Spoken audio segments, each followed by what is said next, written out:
gusto mo lang mag-document is yung first impression mo sa sabon. Yun lang.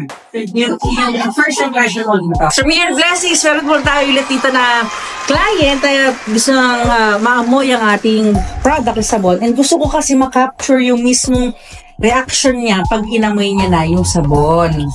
Ayan, open natin, ma'am. Ayan, open niyo pa isa niya. Ang pangalan mo, ma'am? Nicole. Nicole. Ayan.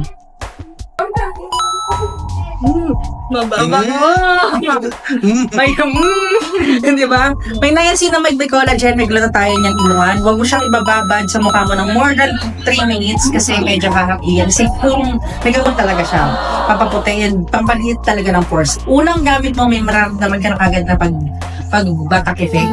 O kaya sa 1 to 2 minutes, maximum na po na 3 minutes sa paggamit. Now, yung ganitong klaseng sabon, tingin mo magkano ang presyo? Yung Bar niya po yun. tingin mo magkano ang range sa presyo? 300 to 400. 300 to 400. Paniniwala ka ba, ma'am, na 88 pesos lang to? SRP na yun, ha? Di ba? Oo, 88 pesos. At pag reseller ka, minus 11% discount pa. Kanya, ha? Thank you so much. Thank you, ma'am. Thank you. Thank you. So, yan na. Alam mo, totoo lang, sabi ko po sa inyo, lahat ng mga binibigyan po namin ng sabon, talaga naman bumabalik.